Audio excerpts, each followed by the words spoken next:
Presiden Hito Pynursla Circle Samla Yar Boklang Khong Tani haka arpu khandai tarik jeliu ula kerpad ika company Lincoln Engineering Private Limited kabalabu office ha Pynursla ban Pynkhuid mardo reki mau bat ka khendo kabala tua ha pomlum haka arpu riu tarik mentau benai. Hakata ka shithi shikinong penyat kan ika company la kerpad ban bu reki beriu jongka ban penbek ya kalit kawan jongki kali narum naneng ban nemi kadheng hakani ka jaka namar kalong ka bakim bat bajeliu karyat karam.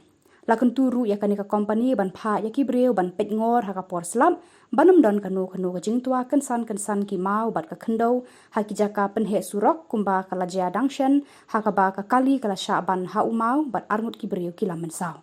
Nakal yang Khubor jong ka company kila ya hap jingmut bat kular ban le ya ka badon kam. You have one here. Yeah, I have talked to them. You already I have talked? talked to them. Sir, already tomorrow. We are talking. I have to meet with you. Because project manager is also not here. Actually, they go to meeting. Yeah, they are meeting. He told me that. He came in evening time. So we would like you to take immediate action so that the people might not feel risk while traveling through this road. That area 27 near Pomlum, as if it has happened before. So people are concerning about the safety now.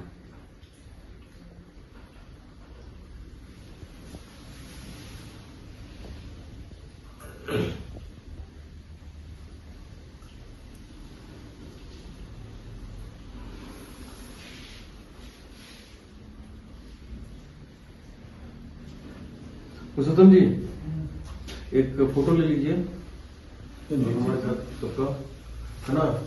क्योंकि जीएम साहब को बोलना पड़ेगा ना, इससे ये बहुत बड़ा इशू है। हाँ, इसको क्लियर करवाना है immediately. Can you sit here also so that you sit here. See company.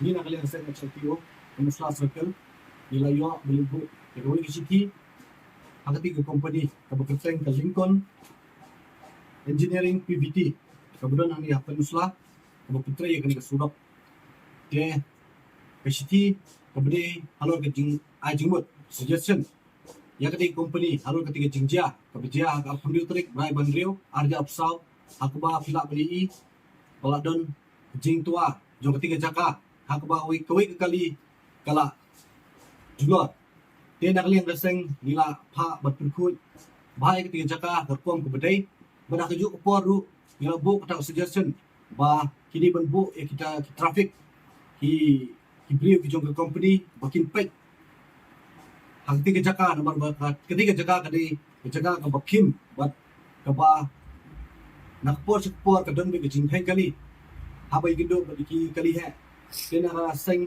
nila bu yang kata kajing Kyntu baik ketika jaka di benbuk dan kaki employees ki badan daki proper equipment bakin ya yo ban ya peniat baik ketika ya ki kali ki bawan buat ki balet nak ketika jaka dan nak yang jong HR jong ketika company basain hangani ka chiki ula Khubor ba unle mardor ya ketika kam ya tangkatai